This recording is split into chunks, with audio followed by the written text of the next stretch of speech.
نحمده ونصلي على رسوله الكريم اما بعد فاعوذ بالله من الشيطان الرجيم بسم الله الرحمن الرحيم رب اشرح لي صدري ويسر لي امري واحلل عقدة من لساني يفقهوا قولي۔ السلام علیکم ورحمۃ اللہ وبرکاتہ۔ اے اللہ، اے ہمارے رب، تیرے ہی لیے ہر قسم کی تعریف ہے جس سے کہ آسمان بھر جائیں، زمین بھر جائے اور جو کچھ ان دونوں کے درمیان ہے وہ سب بھی، اور اس کے بعد ہر وہ چیز جسے تو چاہے کہ وہ بھر جائے، یعنی تیری تعریف سے بھر جائے۔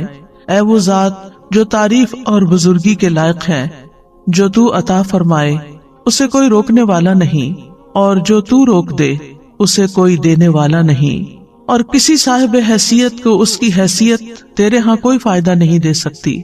اللہ سبحانہ تعالیٰ کی حمد و ثنا کے ساتھ دعا کا آغاز کرنا چاہیے، اور اللہ سبحانہ تعالیٰ کی کتنی حمد کرے، اتنی حمد کہ جس کو نہ گنا جا سکتا ہو اور نہ شمار کیا جا سکتا ہو۔ اللہ سبحانہ تعالیٰ ہی حمد کا، ثنا کا، تسبیح کا، تعریف کا، ذکر کا، بزرگی اور عظمت کا مستحق ہے۔ اور ثنا کا مطلب ہوتا ہے خوبصورتی کے ساتھ کسی کی تعریف کرنا، مدح کرنا، کسی کو خوبصورتی کے ساتھ متصف کرنا، اس کے اچھے اوصاف بیان کرنا، اور مجد کہتے ہیں عظمت اور انتہا درجے کا شرف۔ تو اللہ سبحانہ تعالیٰ جب کسی کو انعام دینے کا، کچھ عطیہ دینے کا ارادہ کر لیتا ہے تو اس کی مہربانی اور اس کے فضل اور اس کے رحمت کو کوئی روک نہیں سکتا، اور اگر وہ کسی سے اپنی نعمتیں روک لے تو پھر کوئی اور دے نہیں سکتا۔ ما یفتح اللہ للناس من رحمت فلا ممسک لها وما یمسک فلا مرسل له من بعدہ۔ اللہ جو رحمت لوگوں کے لیے کھول دے تو اسے کوئی بند کرنے والا نہیں، اور جس کو وہ بند کر دے تو اس کے بعد اسے کوئی بھیجنے والا نہیں۔ تو اس سے کیا پتہ چلتا ہے کہ ہر چیز کا مالک صرف ایک اکیلا اللہ ہی ہے، وہی سب کچھ کر سکتا ہے۔ لہٰذا اگر ہماری زندگی میں کوئی مشکل ہو، کوئی تکلیف ہو، کوئی پریشانی ہو تو ہمیں کس کی طرف رجوع کرنا چاہیے؟ سب سے پہلے کس کی یاد آنی چاہیے؟ سب سے پہلے کس کا ذکر کرنا چاہیے؟ ایک اللہ کا، کیونکہ سارے مسائل کا حل صرف اور صرف اسی کے پاس ہے۔ آج ہم انشاءاللہ توحید پر رہنے اور شرک سے بچنے کی دعائیں سیکھیں گے، کیونکہ سب سے پہلا حق اللہ سبحانہ تعالیٰ کا حق ہے، اور سب سے پہلے جو چیز ہمیں آنی چاہیے، جو چیز ہمیں سیکھنی چاہیے وہ ہے توحید، اور اس کے لیے ہمیں دعائیں بھی کرنی چاہیے۔ ہم دیکھتے ہیں کہ ابراہیم علیہ السلام اور اسماعیل علیہ السلام دونوں نے جب کعبۃ اللہ کی تعمیر کر لی تو اس کے بعد جو دعا کی وہ کیا تھی؟ اے ہمارے رب، اور ہمیں اپنے لیے فرما بردار بنا، اور ہماری اولاد میں سے بھی ایک امت اپنے لیے فرما بردار بنا، اور ہمارے عبادت کے طریقے ہمیں دکھا، اور ہماری توبہ قبول فرما، بے شک تو ہی بہت توبہ قبول کرنے والا، نہایت رحم کرنے والا ہے۔ اسی طرح ابراہیم علیہ السلام نے خاص طور پر دعا کی کہ اے ہمارے رب، اس شہر کو امن والا بنا دے، اور مجھے اور میرے بیٹوں کو اس سے بچا لے کہ ہم بتوں کی عبادت کریں۔ انہوں نے اس چیز کا دعویٰ نہیں کیا کہ میں نے یہ گھر اللہ کی عبادت کے لیے بنایا، شرک اور شرک والوں کو چھوڑ کر آیا ہوں اور یہاں یہ گھر آباد کیا ہے، اب تو ہم شرک سے محفوظ ہو گئے، اور اب میں بھی اور میری اولاد بھی اپنے بل بوتے پہ ہم اب شرک نہیں۔ انہوں نے اپنے آپ پر بھی اعتماد نہیں کیا۔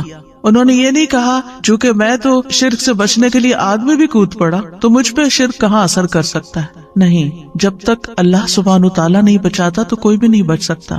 لا حول ولا قوت الا باللہ۔ لہٰذا انہوں نے دعا کی کہ اللہ مجھے بھی بچا لے اور میرے بچوں کو بھی بچا لے کہ ہم بتوں کی عبادت کریں۔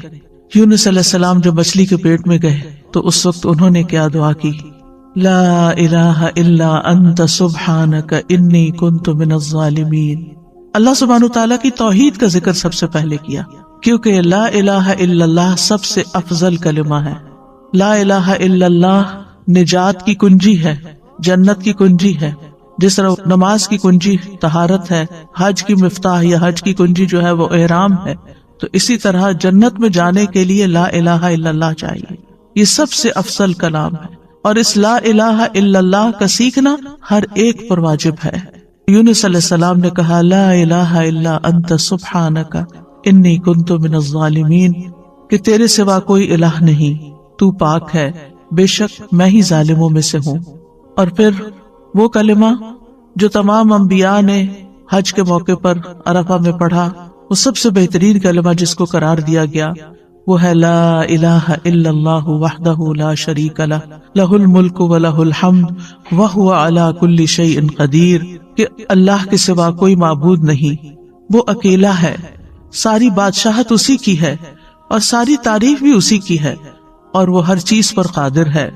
جہاں ہمیں اپنی توحید کو خالص کرنے کے لیے ان کلمات کا ذکر کرنا چاہیے، وہاں دوسری طرف کفر اور شرک اور نفاق سے بچنے کی دعائیں بھی کرنی چاہیے۔ اللہم انی اعوذ بک من الکفر والفقر، اللہم انی اعوذ بک من عذاب القبر، لا الہ الا انت، اے اللہ میں کفر سے اور فقر سے تیری پناہ میں آتا ہوں، اے اللہ میں عذاب قبر سے تیری پناہ میں آتا ہوں، تیرے سوا کوئی معبود نہیں۔ اللہ ربی لا اشرک بہ شیئا، اللہ ہی میرا رب ہے، میں اس کے ساتھ کسی چیز کو شریک نہیں کرتا۔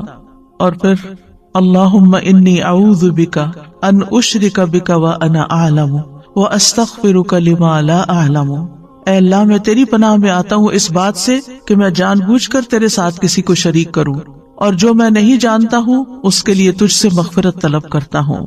اور اسی طرح اللہم لک اسلمت وبک آمنت وعلیک توکلت وإلیک انبت وبک خاصمت، اللہم انی اعوذ بعزتک لا الہ الا انت ان تضلنی، انت الحی الذی لا یموت والجن والانس یموتون، اے اللہ میں نے تیری فرما برداری کی، میں تجھ پر ایمان لایا، تجھ پر توکل کیا، تیری طرف رجوع کیا، تیری ہی مدد سے لڑا، اے اللہ میں تیری عزت کے ذریعے اس بات سے پناہ مانگتا ہوں کہ تو مجھے گمراہ کرے۔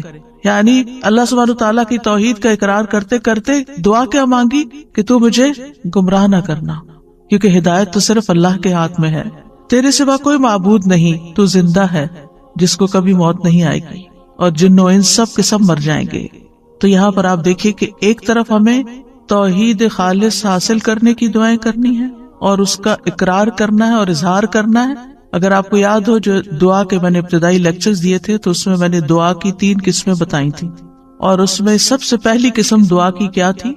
توحید کا اقرار، لا الہ الا اللہ، یعنی لا الہ الا اللہ کا اگر آپ تکرار کر رہے ہیں، صرف اپنی توحید کا اظہار کر رہے ہیں، تو یہ سب سے بڑی دعا ہے، یہی دعا ہے، کیونکہ آپ اللہ سبحانہ تعالیٰ پر ہی انحصار کر رہے ہیں، اپنا سب کچھ اسی کے سپرد کر رہے ہیں۔ انسان دعا کب کرتا ہے؟ جب اس کی کوئی ضرورت ہوتی ہے، جب اس کو کوئی پریشانی ہوتی ہے، جب اس پر کوئی غم ہوتا ہے، جب وہ کسی بیماری کا شکار ہو جاتا ہے، جب اس کو کوئی مالی معاملات پیش آ رہے ہوتے ہیں جو مشکل ہو جاتے ہیں، تو ایسے اوقات میں ہم اللہ سے دعا کرتے ہیں۔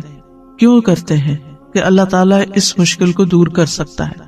اور جب ہم صرف اللہ تعالیٰ کی توحید بیان کرتے ہیں کہ اور کوئی الہ ہے ہی نہیں، اور کوئی مددگار ہی نہیں، اور کوئی کارساز ہی نہیں، اور کوئی دکھ دور کرنے والا ہی نہیں، اور کوئی مشکل سے نکالنے والا ہی نہیں، تو دراصل ہم اس بات کا اقرار کر رہے ہوتے ہیں۔ اور رنج و غم سے نکلنے کی دعا کیا بتائی گئی؟ اللہ ربی لا اشرک بہ شیئا، اس میں مانگا تو کچھ نہیں، صرف ہم یہ کہہ رہے ہیں کہ اللہ میرا رب ہے اور میں اس کے ساتھ کسی کو بھی شریک نہیں کرتا، اپنی توحید کو خالص کر رہے ہیں، کیونکہ آپ اس بات کا زبان حال سے اقرار کر رہے ہیں کہ آپ کی یہ بے بسی، لاچارگی، تکلیف، پریشانی صرف ایک اللہ ہی دور کر سکتا ہے۔ اور جتنا جتنا زیادہ آپ اپنی توحید کو خالص کرتے چلے جاتے ہیں، اتنا ہی آپ اللہ کو راضی کرتے چلے جاتے ہیں، کیونکہ اللہ سبحانہ تعالیٰ کو سب سے زیادہ جو چیز ناراض کرتی ہے وہ شرک ہے۔ شرک کیا ہے؟ ظلم عظیم ہے۔ اللہ سبحانہ تعالیٰ سب چیزیں معاف کر دے گا لیکن شرک کو معاف نہیں کرے گا۔ تو پھر جب ہم لا الہ الا اللہ، لا الہ الا اللہ، لا الہ الا اللہ پڑھتے چلے جاتے تو دراصل کس چیز کی نفی کر رہے ہوتے ہیں؟ شرک کی نفی کر رہے ہوتے ہیں، کیونکہ اس میں ایک طرف لا الہ ہے کہ کوئی بھی الہ نہیں، میرے نزدیک کوئی بھی بڑا نہیں تجھ سے، کوئی بھی معبود نہیں، کوئی بھی عبادت کے لائق نہیں، کوئی بھی حاجت روا نہیں، کوئی بھی مشکل کشا نہیں، الا اللہ، سوائے اللہ کے۔ ہر خیر کی کنجیاں اللہ ہی کے پاس ہیں، میں اسی کی طرف رجوع کرتا ہوں، اسی سے مدد طلب کرتا ہوں، وہی میرا اصل مددگار ہے. اور جتنا زیادہ دل کے ساتھ آپ اس کلمے کو پڑھیں گے اور پکاریں گے اور اپنی تکلیف میں آپ کچھ بھی نہیں کہتے سوائے اس کے کہ لا الہ الا اللہ، لا الہ الا اللہ، بیمار ہیں، دکھی ہیں، اور اس کے کہنے میں آپ دیکھیں اگر آپ کا منہ نہیں کھلتا تھا تب بھی آپ کی زبان اس کلمے کو ادا کر سکتی. یعنی آپ کو اسے بولنے کے لیے نہ اپنے ہونٹ ہلانے پڑتے نہ اپنے حلق کو تکلیف دینی پڑتی، کچھ بھی نہیں. لا الہ الا اللہ، لا الہ الا اللہ. اور آپ دیکھیں اگر آپ پریشان ہو، دکھ میں ہو، غم میں ہو، مسائل میں گھرے ہوئے ہو اور آپ کو کچھ سمجھ نہ آ رہی ہو تو بس صرف اتنا پڑھنا شروع کر دیں، لا الہ الا اللہ، اور شرک سے بیزاری کا اظہار شروع کر دیں. تو آپ دیکھیں گے کہ جو ہی آپ اپنی توحید کو خالص کریں گے آپ کے مسائل حل ہونا شروع ہو جائیں گے، کیونکہ آپ نے اپنا پورا توکل، اپنا بھروسہ، اپنا اعتماد اللہ پہ ظاہر کر دیا، اپنے سارے معاملات اللہ کے سپرد کر دیے. وہ سیدھا کرنے والا ہے. ہم سمجھتے کہ ہم مسائل کو حل کر سکتے ہیں، ہم الجھے ہوئے دھاگے سلجھا سکتے ہیں، نہیں، صرف اللہ ہی کر سکتا ہے. اور اس کے لیے علم ہونا بھی ضروری ہے، اس پر ایمان اور اعتماد ہونا بھی ضروری ہے، اس پر یقین ہونا ضروری ہے، اور اس کا پھر زبان سے اظہار اور اقرار بھی ضروری ہے. تو توحید یہی ہے کہ انسان اپنی صرف زبان سے نہیں اپنے حال سے بھی صرف ایک اللہ کا اقرار کرے. اللہ سبحانہ وتعالیٰ نے ہمیں پیدا ہی اس لیے کیا ہے، وَمَا خَلَقْتُ الْجِنَّ وَالْإِنسَ إِلَّا لِيَعْبُدُونَ، کہ میں نے جنوں انسانوں کو نہیں پیدا کیا مگر اس لیے کہ وہ میری عبادت کریں، یعنی اللہ کے بن جائیں. یعنی سب سے زیادہ محبت بھی اس سے کریں، سب سے زیادہ تعظیم بھی اسی کی، سب سے زیادہ حق اسی کا، ہر چیز پر اسی کو ترجیح دینے والے ہوں. رسول اللہ صلی اللہ علیہ وسلم نے فرمایا ایمان کی 70 یا 60 سے اوپر کچھ شاخیں ہیں جن میں سب سے افضل لا الہ الا اللہ کہنا ہے. اور جب لا الہ الا اللہ انسان کہتا ہے تو ہر چیز کی نفی کر دیتا ہے، چاہے وہ انسان ہو، چاہے وہ جن ہو، چاہے وہ فرشتے ہوں، چاہے وہ حیوانات ہوں، چاہے وہ نباتات ہوں، چاہے وہ پہاڑ اور جمادات ہوں، کوئی بھی، سب کی نفی. ان میں سے کوئی ایک بھی معبود نہیں، کیونکہ جن قوموں نے شرک کیا انہوں نے کبھی انسانوں کو اپنا الہ بنا لیا، جیسے فرعون نے کہا تھا انا ربکم الاعلی، میں تمہارا سب سے بڑا رب ہوں. یہ تکبر کی انتہا ہے. تو لوگوں نے اس کو کیا مانا ہوا تھا؟ وہ کہتا ہے کیا تم میرے علاوہ کسی الہ کو جانتے ہو؟ میں ہی تمہارا الہ ہوں. تو لوگوں نے بھی اس کو الہ مان لیا. تو بہت سے جو قوموں نے شرک کیا انہوں نے انسانوں کو واقعی اپنا معبود بنا لیا، اور ان کے آگے وہ جھکے بھی. بدھا کو کیا سمجھتے ہیں لوگ؟ عیسیٰ علیہ السلام کو کیا بنا لیا؟ اللہ کے بیٹے کے علاوہ الہ بھی بنا دیا. تو نیک لوگوں کو لوگوں نے اپنا الہ بنا لیا. مسلمانوں کے اندر بھی آپ دیکھیں کہ کسی درجے میں بزرگوں کی، نیک لوگوں کی، تقوی والوں کی ایک خاص ایسی عقیدت ہوتی ہے جو انہیں نعوذ باللہ اللہ کے مقام یا اس کے برابر کر دیتی ہے کہ یہی ہمارے سب کچھ ہے، یہی ہمیں سب کچھ دیں گے، انہی کی وجہ سے ہی سب کچھ ہے. یہی تو شرک ہے. اللہ سبحانہ وتعالیٰ کو کسی کی ضرورت ہے؟ کسی کی بھی ضرورت نہیں ہے. کوئی ساری زندگی بھی سجدے میں پڑا رہے تو اللہ کا حق ادا نہیں کر سکتا، ایک نعمت کا حق ادا نہیں کر سکتا. کہاں یہ کہ وہ یہ سمجھے کہ میں چھوٹی موٹی ٹوٹی پوٹی عبادت کر کے کچھ بن گیا ہوں اور اب لوگوں کے مسائل کا حل میرے ہاتھ میں ہے. کسی کے ہاتھ میں نہیں ہے. تو صرف اور صرف ایک اللہ ہی ہے جو سب کچھ کرتا ہے. پھر آپ دیکھیں اہل عرب نے فرشتوں کو اللہ کی بیٹیاں بنا کے ان کی پوجا شروع کر دی تھی، ان کے بت بنا کے رکھ لیے تھے، اور وہ سمجھتے تھے کہ یہ ہماری مشکلات آسان کرتی ہیں اور یہ ہمارے فائدے کی ہیں. وہ ان کے نام کی نظر نیاز کرتے، ان کے نام کے چڑھاوے چڑھاتے، ان کے نام پہ جانور ذبح کرتے، بہت کچھ ان کی طرف سے کرتے. تو لا الہ الا اللہ، کوئی فرشتے بھی نہیں.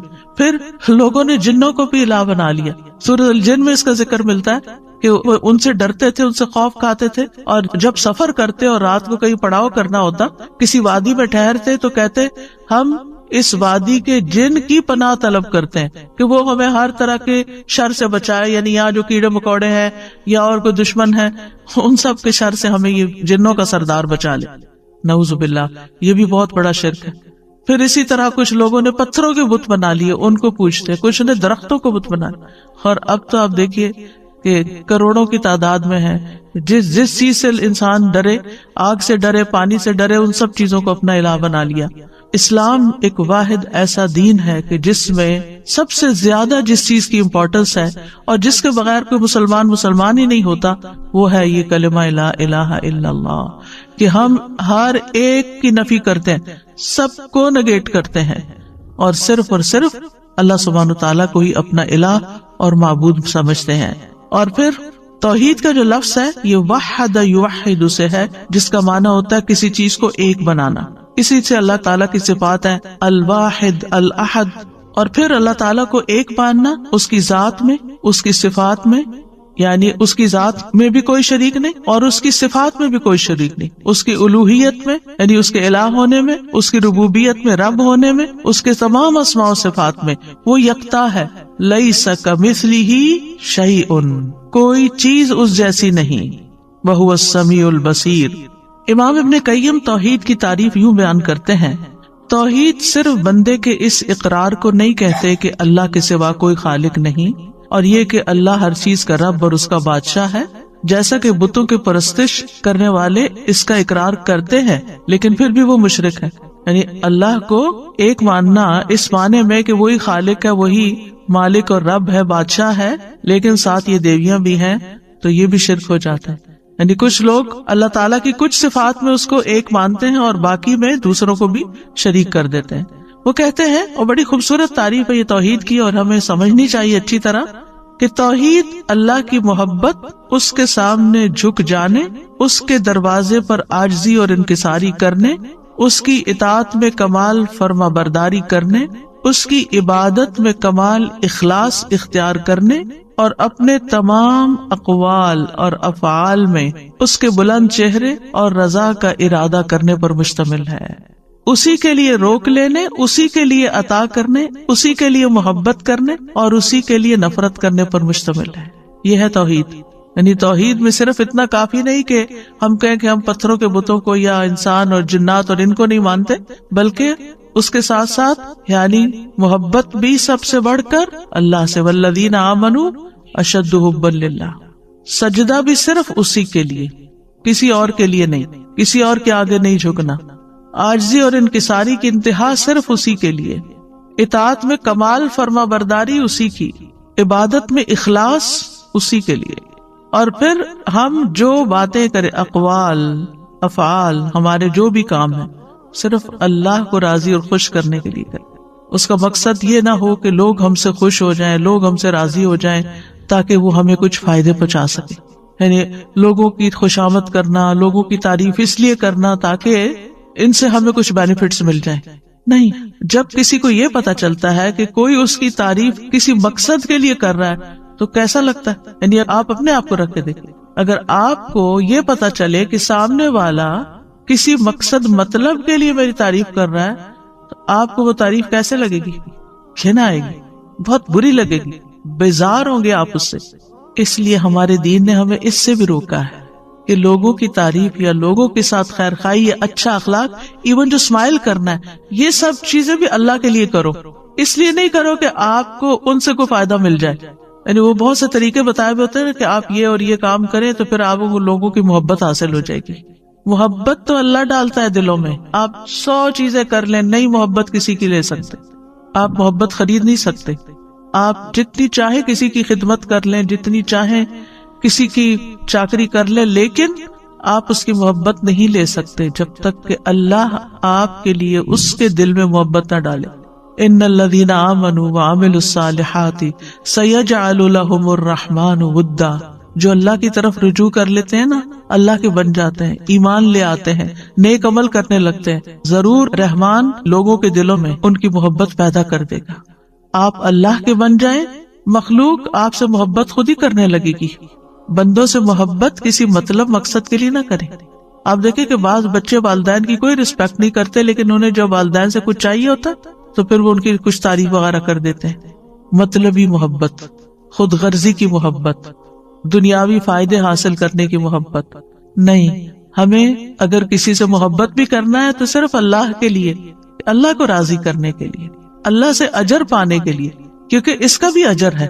جب ہم اچھے اخلاق سے کسی سے پیش آتے ہیں، ہم کسی کی مدد کرتے ہیں، ہم کسی کی خدمت کرتے ہیں، ہم کسی کے کام آتے ہیں، اور اگر ہم اپنے دل میں یہ دہراتے ہیں یہ میں صرف اللہ کے لیے ہے، اس کا اجر میں اللہ سے چاہتا ہوں، اس کا بدلہ میں اللہ سے چاہتا ہوں، تو آپ دیکھیں گے کہ سامنے والا شکریہ کہے یا نہ کہے، آپ کو دعا دے یا نہ دے، آپ کی تعریف کرے یا نہ کرے، آپ کو بدلہ دے یا نہ دے، نہ آپ کا دل ٹوٹے گا، نہ آپ کا اطمینان اور چین خراب ہوگا، کچھ بھی نہیں ہوگا آپ کو. آپ کتنے مضبوط انسان بن جائیں گے، کیونکہ آپ نے اس کے لیے تو کیا ہی نہیں. آپ نے جس کے لیے کیا اس نے دیکھ لیا، اور اس پر آپ کا پکا یقین ہے کہ اس نے تو بدلہ دینا ہی دینا نا، کیونکہ وہ کسی کا احسان نہیں رکھتا. یعنی ہماری نماز ان صلاتی و نسکی و محیای و مماتی للہ رب العالمین، پہلی دو باتیں تو سمجھ آتی ہیں، بھئی نماز اللہ کے لیے بھی، سجدہ اللہ کے لیے کرو، قبلے کی طرف رخ کرو، اللہ کا ذکر کرو، قربانی کرتے ہوئے بھی اللہ کا نام لو، یہ تو بات سمجھ میں آتی ہے. لیکن محیای و مماتی، میری زندگی اور موت اللہ کے لیے. جی، پیدائش سے لے کر موت تک کے جتنے بھی کام کر رہے ہو نا، وہ بھی اللہ کے لیے، وہ بھی اللہ کو خوش کرنے کے لیے. بندوں کے پیچھے بھاگنا چھوڑ دو، اللہ کو خوش کرو، اللہ کو راضی کرو، یہی توحید ہے. اور جب اللہ کو راضی کرو گے نا، اللہ سبحانہ تعالیٰ دفاع بھی کرے گا تمہارا، تمہاری مدد کرے گا. تو تم سوچ بھی نہیں سکتے کہ کس کس تدبیر سے وہ تمہیں فائدہ پہنچائے گا، کہاں کہاں سے. یعنی بعض اوقات ہم کسی چیز کے ضرورت مند ہوتے ہیں، ویسے کوئی بیماری آ گئی ہے، کوئی مصیبت اور تکلیف آ گئی ہے، ہم اس کے لیے دعائیں کر رہے ہوتے ہیں، پھر ہمیں شفا ہو جاتی ہے. ہم سوچتے ہیں یہ ہم نے دعائیں کی تھی نا، وہ میری دعا قبول ہو گئی، پھر اپنے کو کریڈٹ دے رہے ہوتے ہیں، میری دعا سے، آپ کی دعا سے یہ ہوا. یہ کتنا عام جملہ ہے، آپ کی دعا سے یہ فلاں کام ہو گیا. آپ کو کس نے بتایا کہ اس نے واقعی اتنی اچھی دعا کی، اور واقعی دعا کی بھی ہے یا نہیں کی؟ یہ ہم نے ایک تکیہ کلام بنا لیا، آپ کی دعاؤں سے یہ سب کچھ ہو گیا. اگلے کو پتہ بھی نہیں ہوتا کون سی دعائیں، اللہ کی رحمت سے.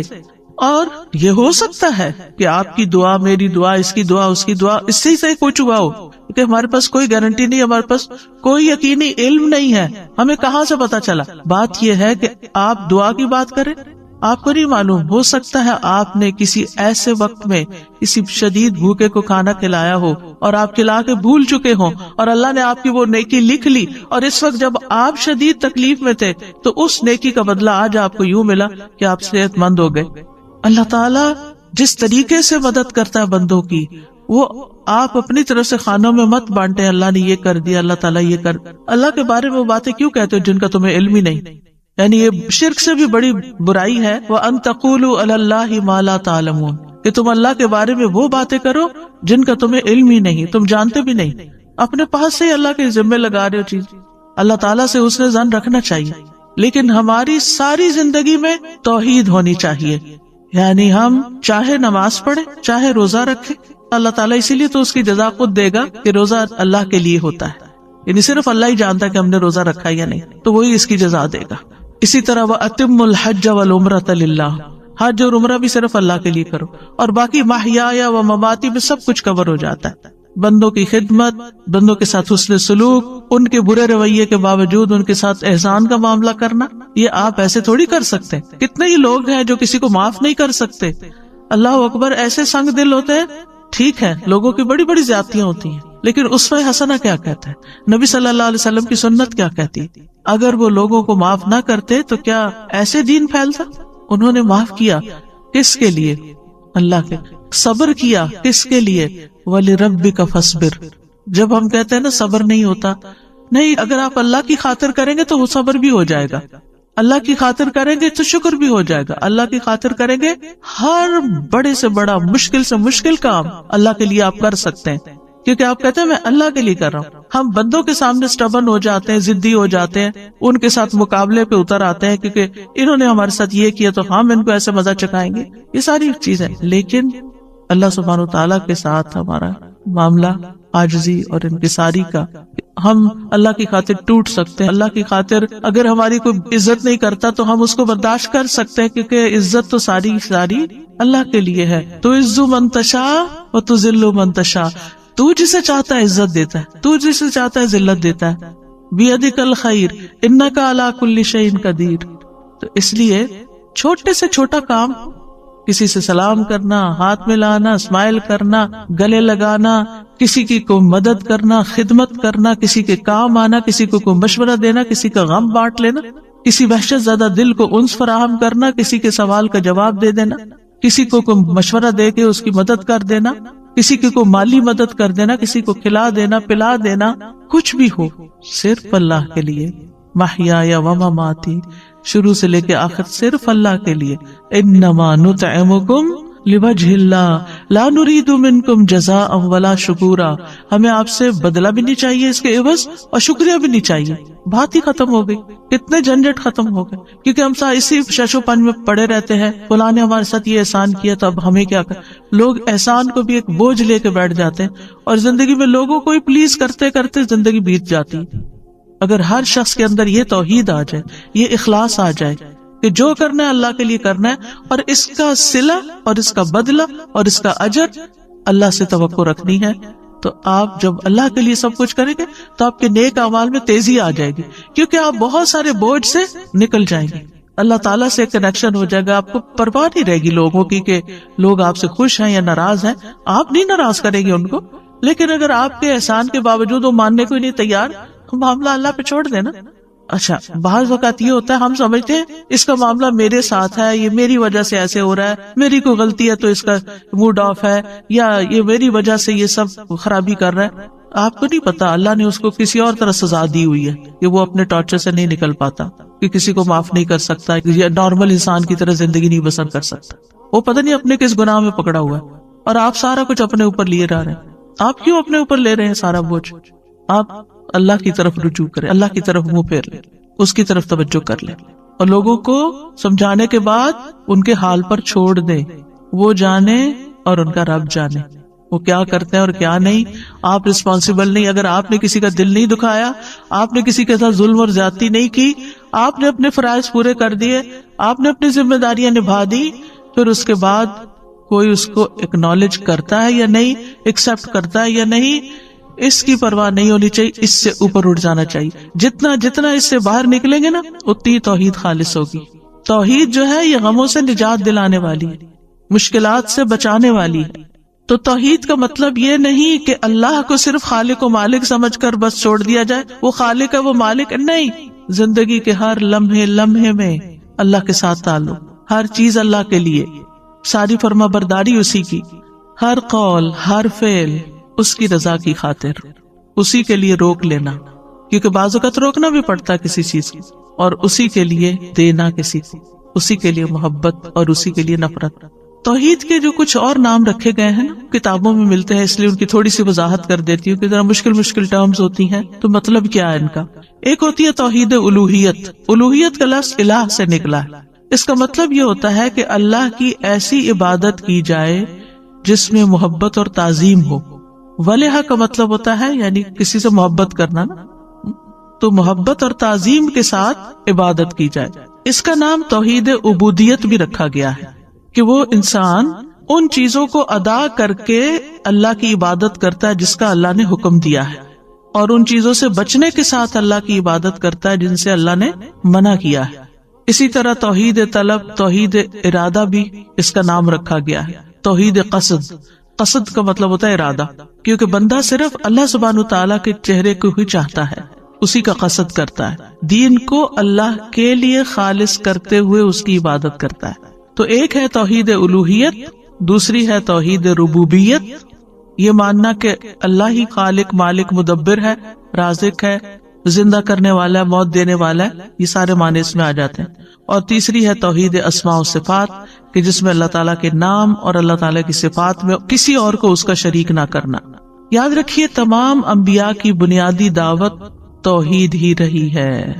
سورۃ الاعراف کو اگر پڑھیں تو اس میں آپ دیکھیں نوح علیہ السلام کا ذکر آتا ہے، حضرت ہود کا ذکر آتا ہے، حضرت صالح کا ذکر آتا ہے، حضرت شعیب کا ذکر آتا ہے. سب کا ذکر کرنے کے بعد ایک ہی عبارت آتی ہے، فقال یا قوم اعبدوا اللہ ما لکم من الہ غیرہ، یا قوم اعبدوا اللہ ما لکم من الہ غیرہ، یا قوم اعبدوا اللہ ما لکم من الہ غیرہ، یا قوم اعبدوا اللہ ما لکم من الہ غیرہ. ہر پیغمبر نے آ کے ایک ہی جملہ دہرایا کہ لوگوں اللہ کی عبادت کرو جس کے سوا تمہارا کوئی الہ نہیں، تمہارا کوئی معبود نہیں. نبی صلی اللہ علیہ وسلم نے اپنی تبلیغ کا آغاز کس سے کیا تھا؟ لا الہ الا اللہ سے کیا تھا. یا ایھا الناس قولوا لا الہ الا اللہ تفلحوا، اے لوگوں لا الہ الا اللہ کہو فلاح پا جاؤ گے. لا الہ الا اللہ دراصل انسان کو ہر چیز کی غلامی سے، سلیوری سے نجات دلا کے صرف اللہ کا بناتا ہے.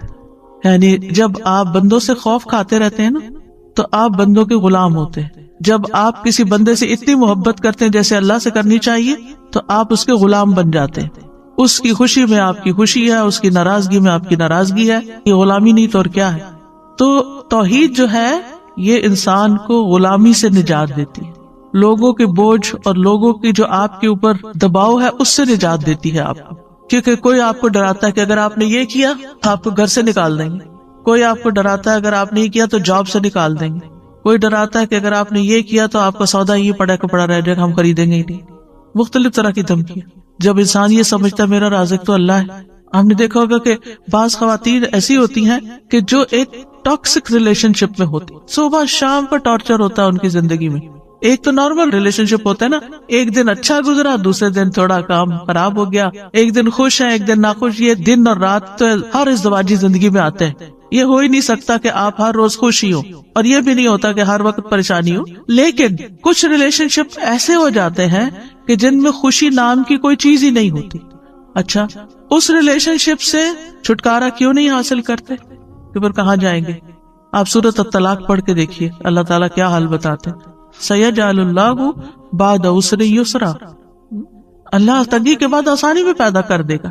لیکن کیوں اپنے آپ کو قتل کرتے ہو؟ کیوں اپنے آپ کو یعنی مصیبت میں ڈالا ہوا ہے؟ تو بہت سی چیزیں ایسی ہوتی ہیں ہماری زندگی میں جن میں ہم صرف اس ڈر سے کہ اگر یہاں سے میری جاب گئی تو بس میں گیا، اتنی اچھی جاب شاید مجھے کہیں نہ ملے، اس لیے میں نماز پڑھنے کی بھی اجازت نہیں مانگتا، جمعہ بھی نہیں پڑھتا کیونکہ یہ بہت میری پسند کی جاب ہے. نہیں، آپ کو اپنے رب کے پاس بھی واپس جانا ہے اور وہاں پہلا سوال نمازی کا ہونا ہے. تو اس لیے آپ کو وہ بھی سوچ کے رکھنا ہے رازق کون ہے. آپ کا امپلائر نہیں ہے، اللہ رازق ہے. اللہ کی زمین وسیع ہے. کیا جب آپ پیدا ہوئے تھے تو آپ کو پتا تھا کہ آپ کینیڈا میں آ کے یہاں کا پانی پیئیں گے اور یہاں کا رزق کھائیں گے؟ کس نے آپ کی قسمت میں یہ لکھا ہوا تھا؟ اللہ نے لکھا ہوا تھا. ٹھیک ہے، اسباب انسان اختیار کرتا ہے، لیکن اصل تو پلاننگ اللہ کی ہوتی ہے کہ کس کو کہاں سے رزق دینا ہے، کیونکہ یہ ذمہ اس نے لیا ہوا ہے اپنے اوپر. لیکن ہم انہی چیزوں کے اندر پریشان رہتے ہیں. ٹھیک ہے، پریشانی اپنی جگہ ہوتی ہے، میں نہیں کہتی کہ پریشانی نہیں ہوتی یا بالکل پریشان نہیں ہونا چاہیے، یہ بھی اللہ کی طرف سے ایک انسان کے اوپر کیفیت آتی ہے. لیکن مقصد یہ ہے کہ انسان کسی بھی دنیاوی نقصان سے بچنے کے لیے اللہ کی عبادت اور اللہ کے ساتھ تعلق کو قربان نہ کرے. اپنی عبادت اور اپنی اطاعت اور اپنی فرمانبرداری اور اپنے خلوص اور اپنی وفاداری کا ثبوت دے کہ اللہ تو ہی میرا سب کچھ ہے. اسلام کی پہلی بنیاد ہی توحید ہے. اگر توحید نہیں، کسی نے لا الہ الا اللہ نہیں پڑھا، وہ نماز بھی پڑھا، وہ روزے بھی رکھے. آپ نے دیکھا ہوگا کچھ نان مسلمز اپنے کولیگز کے ساتھ مل کے ان کو خوش کرنے کے لیے وہ بھی روزے رکھنے لگ جاتے ہیں. آپ کو تو پورے روزے کا ثواب مل گیا، لیکن ان کو کچھ بھی نہیں ملا اس بھوک پیاس سے، کیونکہ وہ اللہ کے لیے نہیں تھا، وہ فرینڈ کے لیے تھا. تو ان کو بتانا چاہیے کہ یہ اللہ کے لیے کر لو، صرف ایک اللہ کے لیے لا الہ الا اللہ پڑھ لو. کتنا زبردست موقع ہے یہ دعویٰ دینے کا. یعنی اس وقت رمضان کا مہینہ بابرکت مہینہ ہونے کے اعتبار سے ایک ایسی فضا پیش کرتا ہے. کل ہی مجھے کسی نے میسج کیا کہ ان کی بچی پبلک اسکول میں پڑھتی ہے، ابھی شاید گریڈ 1 میں ہے، اور انہوں نے جا کے تو کلاس میں سارے بچوں کو بتایا کہ ہمارا دین کیا ہے اور ہم روزے کیوں رکھتے ہیں اور مریم گھر میں کیا کرتی ہے، اور وہ پریئر میٹ لے کر گئے اور کدھر منہ کر کے نماز پڑھتے ہیں اور نماز میں کیا کہتے ہیں. اور اس بہانے ساری کی ساری توحید کی اور ساری دین کی پوری دعوت پیش کرتی ہے. انہوں نے کہا ہمارا دین کیا ہے. اب باقی تو دل میں اللہ ہی ڈالتا ہے نا. لیکن ایک ماں اگر اپنے گریڈ 1 کے بچے کے لیے اسکول میں جا کر اس کے کلاس والے اس کو یہ ساری چیز بتا سکتی ہے کہ ہم کون ہیں اور کیا کرتے ہیں، تو میرے خیال ہے ہر ماں بتا سکتی ہے. لیکن پھر اس کے لیے سیکھنا پڑتا ہے نا، اس کے لیے کریج بھی چاہیے، اس کے لیے یہ شوق بھی چاہیے، اس کے لیے اللہ سے محبت چاہیے کہ اللہ تو میرا رب ہے، چاہتی ہوں کہ سب تجھے ہی رب مانے، اور اس کے لیے وہ ہر طریقہ اختیار کرتا ہے. تو کیا ہمارا فرض نہیں بنتا کہ ہم اس مہینے میں جس میں سب کو پتا ہے کہ مسلم اس وقت فاسٹ کر رہے ہیں، اس میں ان کو بتائے کہ یہ فاسٹنگ کیا ہے اور یہ کیوں کرتے ہیں اور یہ کہاں سے شروع ہوئی اور اس سے حاصل کیا ہوتا ہے. کیونکہ عام طور پر فاسٹنگ آپ دیکھیں نیٹ پہ جائیں آپ کو فاسٹنگ کے بہت فائدے ملیں گے اور سبھی کسی نہ کسی طرح کی فاسٹنگ کرتے ہیں، لیکن وہ اسلامی فاسٹ سے بالکل الگ. ہمارے فاسٹ کا مقصد ہے تقوی حاصل کرنا اور وہاں ہے صحت حاصل کرنا. صحت تو جھنگے میں مل ہی جاتی ہے، لیکن اصل گول جو ہے وہ بہت ہائر ہے اور وہ ہے تقوی کا حصول. تو قرآن مجید میں بھی آپ دیکھیں کہ ہر آیت کے اندر کسی نہ کسی شکل میں توحید موجود ہے، اور قرآن کی بھی سب سے پہلی تعلیم جو ہے وہ توحید ہی ہے. اور نہ صرف یہ کہ زندگی کی ابتدا میں بچے کو سب سے پہلے لا الہ الا اللہ سکھانا چاہیے، بلکہ ہمارا آخری کلام بھی کیا ہونا چاہیے؟ لا الہ الا اللہ، محیایا و مماتی للہ رب العالمین۔ حدیث میں آتا ہے جس کی آخری بات لا الہ الا اللہ ہو وہ جنت میں داخل ہوگا، کیونکہ جنت کی کنجی ہے، یہ جنت اسی سے کھلے گی۔ اور اگر سارے کام کوئی کرتا ہے لیکن لا الہ الا اللہ نہیں پڑھتا تو اس کے کوئی بھی عمل قبول نہیں۔ اب اس توحید کے کچھ تقاضے ہیں، وہ تقاضے کیا ہیں؟ سب سے پہلے یہ کہ اللہ کو پہچانے کہ وہ ہے کون جس کو ہم اپنا معبود بنائے ہوئے۔ سورۃ محمد میں آتا ہے فَعْلَمْ أَنَّهُ لَا إِلَٰهَ إِلَّا اللَّهُ، پس تم جان لو کہ اللہ کے سوا کوئی الہ نہیں، یعنی جان لو، علم حاصل کرو۔ تو یاد رکھیے توحید کا علم حاصل کرنا ہر انسان پر فرض عین ہے، ہر ایک پر، خواہ کوئی بھی ہو، مرد ہو، عورت ہو، بچے ہو، بوڑھے ہو، جوان ہو، ہر رنگ نسل، سب کے لیے یہ علم حاصل کرنا فرض ہے۔ وہ طلب العلم فریضۃ، وہ کون سا علم ہے جس کا سیکھنا فرض ہے؟ وہ توحید کا علم ہے، عبادات کا علم ہے۔ اور یہ کیا ہے؟ اللہ کے ایک الہ ہونے پر پورا یقین رکھنا، پھر اسی کے فرما بردار بن جانا۔ وَأَنِيبُوا إِلَىٰ رَبِّكُمْ وَأَسْلِمُوا لَهُ، اپنے رب کی طرف رجوع کرو اور اس کے فرما بردار بن جاؤ، اس کے لیے مسلمان بن جاؤ۔ اللہ اور اس کے رسول کی اطاعت کرنا، اطیعوا اللہ وَرَسُولَهُ إِن كُنتُم مُؤْمِنِينَ، اللہ کے لیے خالص ہونا، فَاعْبُدِ اللَّهَ مُخْلِصًا لَهُ الدِّينَ، سب سے بڑھ کر اللہ سے محبت ہونا، لوگوں کی بجائے اللہ سے ڈرنا، لوگوں کی بجائے اللہ سے ڈرنا، کیونکہ انسان جس سے ڈرتا ہے نا اسی کی مرضی کے کام شروع کر دیتا ہے۔ اگر ہم اللہ سے ڈرتے ہیں تو پھر اللہ کی عبادت کریں گے، اللہ ہی کی اطاعت کریں گے، اللہ تعالیٰ کے احکامات پر عمل کریں گے، اور جن چیزوں سے وہ روکتا ہے ان سے رک جائیں گے۔ پھر توحید کیا ہے؟ اختلافات میں اسی کی طرف رجوع کرنا۔ توحید یہ ہے کہ ہر معاملے میں، ہر مشکل میں اللہ کو کافی سمجھنا، وَتَوَكَّلْ عَلَى اللَّهِ وَكَفَى بِاللَّهِ وَكِيلًا، اسی پر بھروسہ کرنا، اسی کو اپنا مددگار سمجھنا۔ اور زندگی کے ہر معاملے میں ہمیں توکل کی ضرورت پیش آتی ہے۔ اب دیکھیں کہ بعض لوگ اپنے توہمات کی وجہ سے کہ کل کیا ہوگا، کل یہ نہ ہو جائے، کل وہ نہ ہو جائے، سب کچھ ہوتے ہوئے بھی خوف کا شکار رہتے اور اللہ پہ بھروسہ نہیں کرتے۔ صدقہ کیوں نہیں کرتے؟ کہ پیسہ جمع کر کے رکھنا ہے کہ بڑھاپے میں کام آئے گا۔ آپ سوچئے کہ کیا صدقہ بلاؤں کو نہیں ڈالتا؟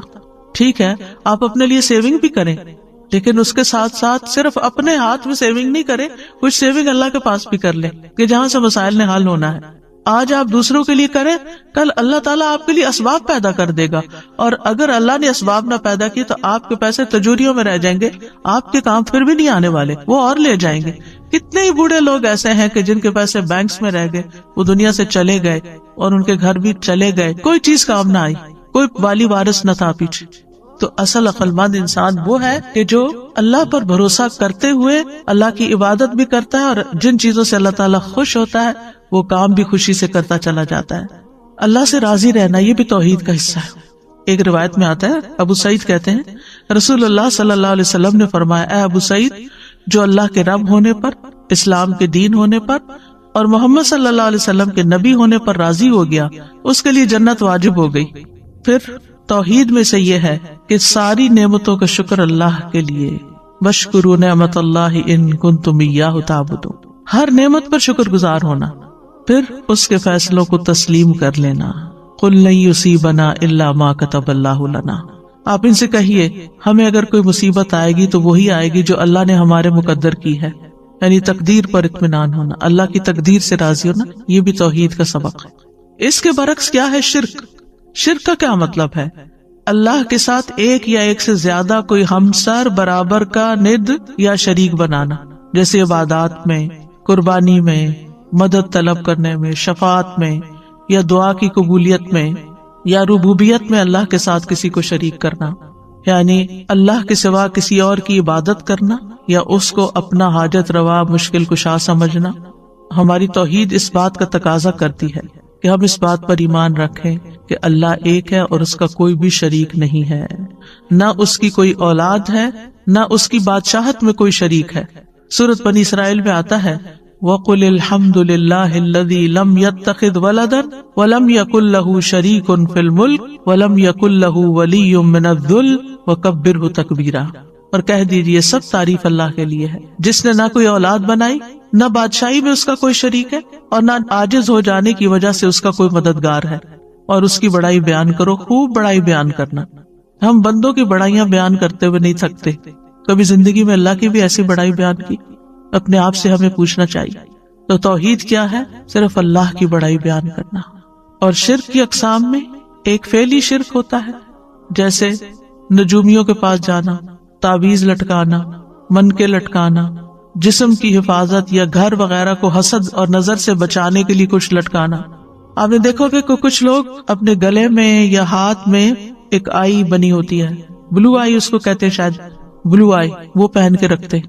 انا للہ و انا الیہ راجعون۔ کیا یہ بلو آئی ہمیں نظر اور حسد سے بچا لے گی؟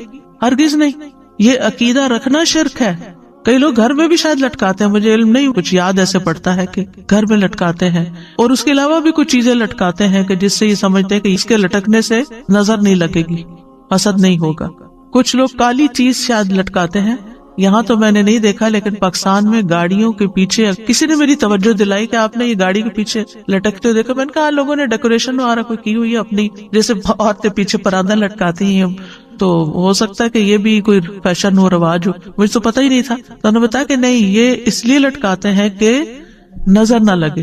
کچھ لوگ بچوں کو تل لگا دیتے ہیں، کالا تل، اس لیے کہ نظر نہ لگے، کیونکہ وہ آتا نا حدیث میں کہ شرک جو ہے سیاہ رات میں سیاہ پتھر پر سیاہ چیونٹی سے بھی زیادہ خفیہ ہے، پتہ ہی نہیں چلتا کہاں سے داخل ہو جاتا ہے، ہمیں علم ہی نہیں ہوتا۔ اب آپ سوچئے کہ وہ تل کہاں سے بچائے گا، کتنی حماقت کی بات۔ لیکن میرا خیال ہے اتنی اکثریت میں یہ چیز ہے، میری بہت دفعہ اپنے آس پاس بھی یہ چیز دیکھی، اور میں سمجھتی تھی کہ خوبصورتی کے لیے لگاتے، منکے پہنتے ہیں، ہاتھوں میں کڑے پہنتے ہیں، دھاگے لٹکاتے ہیں، انگوٹھیاں کچھ ایسی پہنتے ہیں کہ جن کے بارے میں یہ تصور ہوتا ہے کہ سلیمانی انگوٹھی ہے شاید، بازو پہ کچھ باندھتے ہیں۔ تو یہ ساری چیزیں کیا ہیں؟ یہ من گھڑت عقیدے، خود سے ہی گڑھ لیا ہم نے، توہمات ہیں، سپرسٹیشنز ہیں، ان کی کوئی حقیقت نہیں ہے، اور اس کے پیچھے ہم اپنا دین ایمان خراب کر رہے ہیں۔ تو ہمیں یہ جاننے اور سیکھنے کی ضرورت ہے کہ یہ شرکیہ افعال ہیں۔ پھر لوگ شادی بیاہ کا مسئلہ ہو تو نجومیوں کے پاس چلے جاتے ہیں، بابا جی کے پاس چلے جاتے ہیں کہ آپ بتائیں کہ یہ رشتہ کامیاب ہوگا یا نہیں۔ اللہ نے آپ کو نہیں عقل دی کہ آپ خود بھی سوچیں کہ آپ کے بچے کا مزاج کیا ہے، دوسرے کا کیا ہے، کچھ کمپیٹیبلٹی ہے یا نہیں ہے، اور سب سے بڑی بنیاد تو دین ہی ہے۔ پھر اسی طرح کچھ لوگ اپنی حاجتیں اور مقصد پورا کرنے کے لیے قبروں پہ جاتے ہیں، قبروں پہ ہاتھ پھیرتے ہیں، ان کا طواف کرتے ہیں، ان کو چومتے ہیں جا کے اور در و دیوار کو، کچھ وہاں جا کے سجدہ بھی کر دیتے ہیں، یہ بھی شرک ہے۔ پھر اسی طرح کچھ قولی شرک ہوتے ہیں، یعنی کہ زبان سے شرکیہ الفاظ، یعنی غیر اللہ کی قسم کھانا، تمہارے سر کی قسم، تمہارے باپ کی قسم، کعبہ کی قسم، زندگی کی قسم، تمہارے والدین کی قسم، یہ بھی شرکیہ الفاظ ہیں۔ اللہ کے سوا کسی اور کی قسم نہیں کھائی جا سکتی، کعبہ کی بجائے رب الکعبہ کہیں، قرآن کی قسم اگر اس کو مخلوق سمجھ کے مان رہے ہیں۔ پھر اسی طرح یہ ہے کہ اگر یہ تعظیم کا عقیدہ رکھتا ہو انسان کہ یہ ساری چیزیں جو ہیں ان کی بہت عظمت ہے، یہ بہت سیکرڈ ہے، ان کو سیکرڈ سمجھے، یہ شرک اکبر بن جاتا ہے، یعنی یہ من کے اور یہ ساری چیزیں سیکرڈ نہیں ہیں۔ پھر اسی طرح یہ کہنا کہ اگر اللہ اور فلاں نہ ہوتا تو یہ کام نہ ہوتا، اللہ اور فلاں، اللہ کے ساتھ اور کو ملا دیا، شرک ہو گیا۔ آپ نے اللہ کے ساتھ اور کو شریک کرے بھی، اور کہاں سے آ گیا؟ آپ یوں کہہ سکتے ہیں کہ سارا فضل اللہ کا ہے، اللہ نے وسیلہ بنایا، اللہ نے آپ کو وسیلہ بنا دیا، طاقت اللہ کی ہے، اس نے سبب، کیونکہ سبب اختیار کرنا شرک نہیں ہے، تو اللہ نے کسی کو سبب بنا دیا۔ اسی طرح جو اللہ چاہے اور آپ چاہیں، نو وے، شرک ہے۔ جو اللہ چاہے، ما شاء اللہ کانا، یہ تھوڑی کہتے ہیں ما شاء اللہ و ما شئت وہ ہو جائے گا، نہیں، جو اللہ چاہے گا بس وہ ہوگا۔ تو اس طرح اللہ سبحانہ وتعالیٰ اور غیر اللہ کے درمیان برابری کرنا جائز نہیں۔ پھر اسی طرح ریاکاری، دکھاوے کے کام کرنا، لوگوں کو خوش کرنے کے لیے لمبے لمبے سجدے کرنا، لوگوں کو خوش کرنے کے لیے حج عمرے کرنا کہ ان کے سامنے میں بہت نیک پاک کہلواؤں۔ پھر اسی طرح نحوست پکڑنا، کسی انسان کو منحوس سمجھنا، پرندوں سے نحوست پکڑنا، بلی سے نحوست پکڑنا، الطیرہ تو شرک، کوئی چیز منحوس نہیں ہے. نحوست انسان کے اپنے گلے میں لٹکی ہوئی اپنے گناہوں کی نحوست ہوتی ہے. نفع نقصان صرف اور صرف اللہ ہی کے ہاتھ میں ہے. پھر اسی طرح توحید کے اپوزٹ کفر بھی ہے، یعنی توحید کا انکار کر دینا.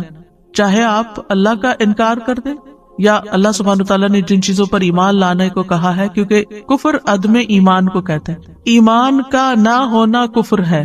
میں نہیں مانتا اللہ کو. آج آپ دیکھیں کہ خود مسلمانوں کے اندر کتنے ہی ایسے لوگ پیدا ہو گئے ہیں، یا بچوں میں سے یا پھر ماحول کے اثر سے، کہ نو مور بلیف، یہ کفر ہے. یعنی کسی کو بھی نہ ماننا، اللہ کو بھی نہ ماننا اور کسی کو بھی نہ، جیسے ایتھیسٹ ہوتے ہیں. تو ایمان کی ضد کفر ہے، تقوی کی ضد بھی کفر ہے.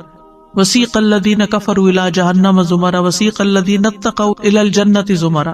اسی طرح شکر گزاری کا اپوزٹ بھی کفر ہے، اور وہ ناشکری کے معنوں میں ہے. احسان کی ضد بھی کفر ہے، نیک عمل کی ضد بھی کفر ہے. یعنی اس کا 5واں میننگ ہے، یعنی کئی معنی ہیں کفر کے. اور کفر کی 2 بڑی اقسام ہیں، ایک کفر اکبر ہے اور ایک کفر اصغر ہے. بڑا کفر اور چھوٹا کفر. کفر اکبر وہ ہے جو انسان کو ملت سے خارج کر دیتا ہے، وہ مسلم امہ سے ہی نہیں رہتا. اور کفر اصغر وہ ہے جو انسان کو ملت سے خارج نہیں کرتا. کفر اکبر میں انکار اور جھٹلانا آتا ہے، حق سے روگردانی، نفاق یعنی اوپر سے اسلام کا اظہار اور اندر سے انکار، شکوک و شبہات کہ پتہ نہیں اللہ ہے بھی کہ نہیں اور ہم ایسے ہی مان رہے ہیں، پتہ نہیں مرنے کے بعد کوئی جنت دوزخ ہے بھی یا نہیں. یہ شکوک و شبہات ہوتے ہیں، یہ بھی کفر کی طرف لے جاتے ہیں. اور دوسری قسم کا کفر کفر اصغر کہلاتا ہے، جو عملی کفر ہوتا ہے، یعنی زبان سے کہہ دینا لیکن عمل میں کوئی ایسی چیز نہ رکھنا، اللہ کے احکام نہ ماننا، نماز کا انکار، روزے کا انکار، حج کا انکار، ان سب چیزوں کا انکار. تو یاد رکھیے کہ جو لوگ اللہ کی توحید کا اقرار کرتے ہیں ان کے لیے خوشخبریاں ہیں، اور اگر قرآن کھول کر دیکھیں جو اس کا انکار کرتے ہیں ان کے لیے وعیدیں ہیں. جو لوگ توحید اختیار کرتے ہیں اللہ تعالیٰ ان کا مددگار ہو جاتا ہے، اللہ ان کو سیدھے رستے کی طرف ہدایت دیتا ہے.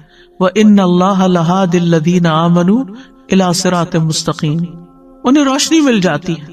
اللہ ولی الذین آمنوا یخرجہم من الظلمات الی النور.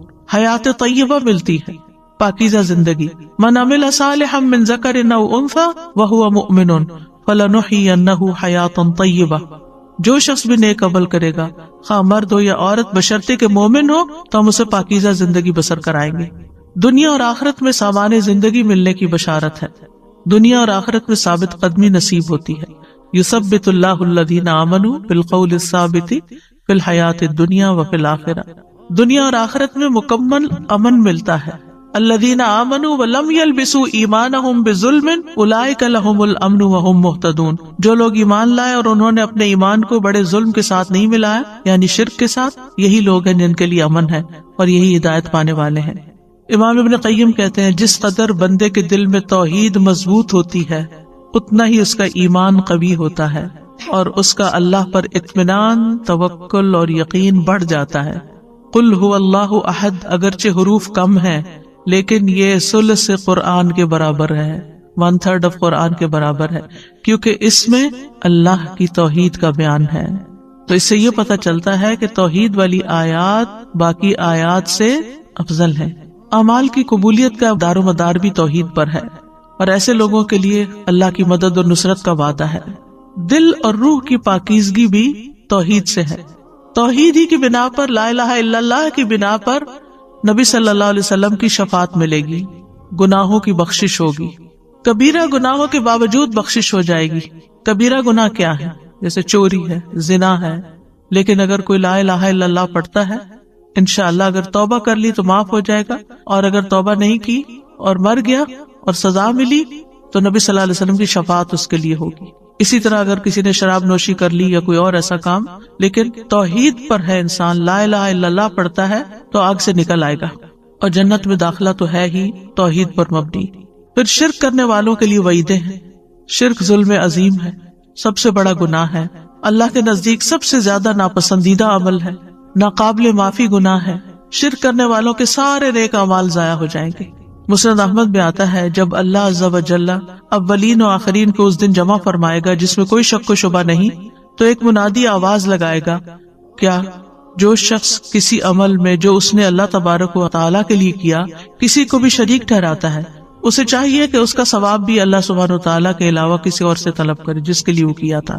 اللہ تعالیٰ تمام شرکاء کے شرک سے بیزار ہے، یعنی اگر ہم اپنے نیک اعمال کو اللہ کے لیے نہیں کرتے، بندوں سے اجر پانے کے لیے اور بندوں کو خوش کرنے کے لیے کرتے ہیں، تو ان کا بھی قیامت کے دن کوئی اجر نہیں ہوگا۔ کیا کہا جائے گا؟ جن کو خوش کرنے کے لیے کیا تھا انہی سے جا کر اجر لو۔ پھر یہ کہ